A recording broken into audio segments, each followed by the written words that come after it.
Well, we're creating a video series that's going to highlight the work that we do in our various field groups and station services. So the 4 groups we have are cables, grounds and sites, PNC, and station maintenance. I think our whole group is a group that many people, employees, and the public don't really know what we do. I've made it a point to try and educate people about what we do. This way we'll be able to show people what we do. I like to take people out to our sites and show them and all the various work. This is going to be able to get out to a wider audience. We'll be able to share it with employees, board members, perhaps government groups like the OEB. We're going to find out things that people never knew that we did. We're going to see the fact that we work very safely. We're going to see the focus that our groups have on the customer. We're going to see how proud people are of the work that they do. I think that we're a better company when we all understand how the various parts of the company work. We're going to start off with the cables group, followed up by grounds and sites. I picked those 2 groups first because they're the smallest groups we have, and they're also the groups that people know the least about. I think they're really interesting in terms of what they do. I think their importance is sometimes undervalued. And so I thought it would be important to get those groups out in front first. Cable crew is a unique bunch of guys. There's only 9 of them in basically in the province that are on the actual cable crew. There's a couple out in Ottawa, and there's 7 here in Leaside, and they maintain all the underground cables that there are in Ontario. We've got the task of maintaining all the underground transmission cables within the GTA. It's a challenging task, but we've got a great group of guys working together as a team. We've got a wide variety of systems. We've got low pressure oil-filled cables that have been in service for 60, 70 years. We've got pipe type cables. We've got new type of installations. We've got the new tunnel type installation with the XLPE cables that need to be maintained. We maintain public safety. We've got contractors digging within close proximity of underground transmission lines that need procedures and policies to adhere to that we monitor. We provide stakeouts for all the contractors in the city. A very specialized workforce, a very specialized work group with special skill sets. Well, we're a very high profile crew in the public eye.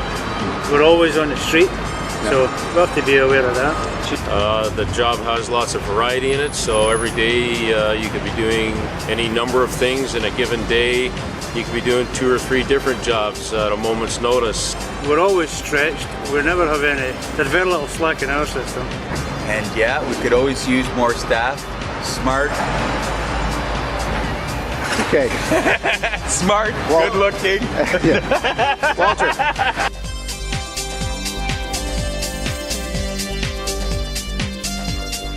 We're going to test for explosive gases prior to opening the manhole lid. The explosive gases will be at the top of the chamber. So we put this in about 6 inches, check for explosive gases. If there's none, then we can assume that we can open the lid safely. This would still be the first step in a full-blown confined space entry, but after opening the lid, we'd be checking it at different levels to make sure we don't have any other poisonous gases or the heavier gases which would sink to the bottom.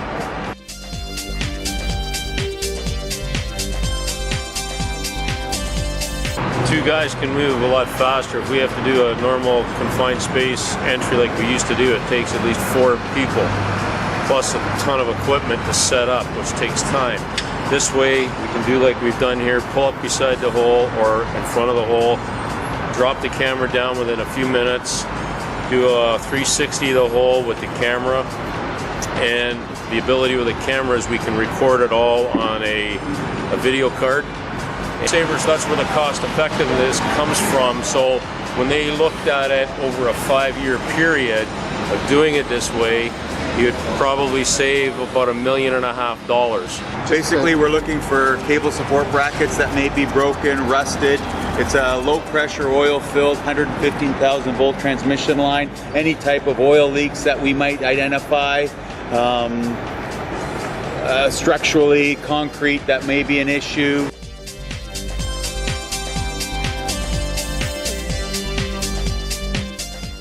We cover Hamilton as well, so most of the guys live outside town.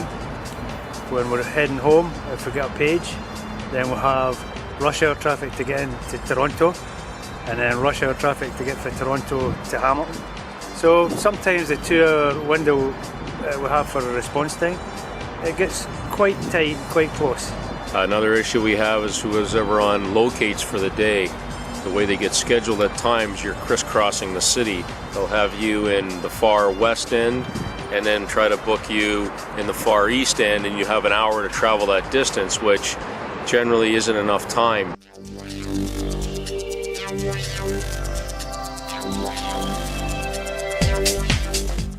The demand with all the new construction going on, with condos getting built and everything, the demand for electricity is rising steadily.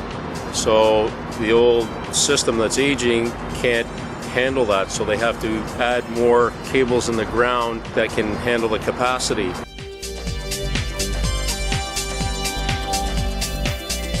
The streets are pretty crowded with services between ourselves, Enbridge, Toronto Water, and at times the cathodic protection is everybody's fighting against each other with the cathodic protection.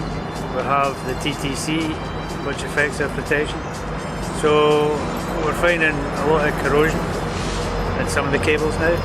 So that's another major impact on the system. Today we have the task of trying to find an oil leak in one of our underground transmission lines, the H2JK. It's pretty much a tie between the west and east side of the city. It's a low pressure oil filled cable. It's been in service since, I would say, the early 1960s. Typically, the way we find these leaks is we perform what's called a freeze plug. It's an isolated, an approved isolation practice. And what we're doing is looking for a pinhole, pretty much a pinhole leak. You strip the jacket off the cable. We wrap a 3/8 copper coil around the cable, and then we'll fill that with liquid nitrogen to freeze the oil at that point. Once we've developed a freeze, we monitor the pressure gauges at each end of the cable and look for a pressure drop. The pressure drop indicating the direction of the leak. And at that point, we'll redo the whole thing again, sectionalize the cable halfway between where our last freeze plug was and where the station is, and we just more or less follow the leak all the way along until we sectionalize it to a point where it's only 25-30 feet in length. Then we'll dig that up all together and repair what needs to be repaired. This is us putting on copper coil for the freeze. That's right.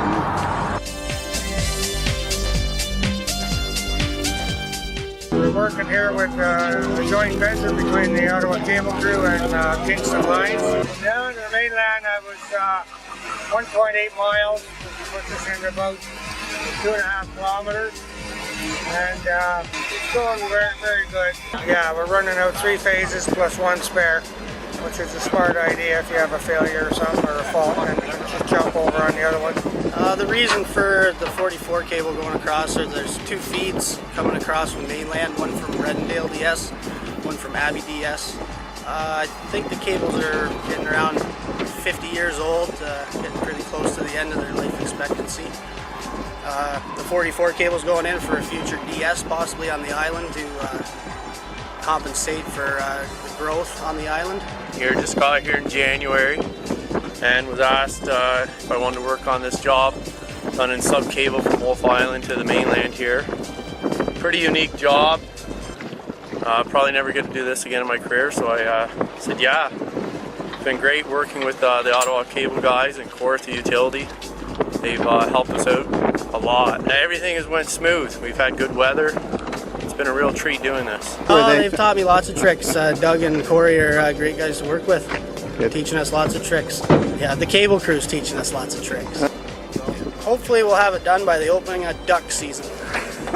Our mainstay is a 115 kV system in Ottawa, the underground, as well as a telecom system in Ottawa. The crew is very, very short. We need more guys.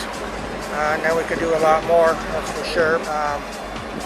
We need to get the cable crews built up, big time. That's a primary goal before I retire. Cable crew is such a fabulous job, I think. I've been doing it for 33 years. get stuck with it because you're doing different stuff every day. Okay, every day you come into work, you got something else going on. We deal more with the 115, 230 cable. We do travel throughout the province and help out other groups, stations, and lines. Without a doubt, the best job with Hydro One is cable crew.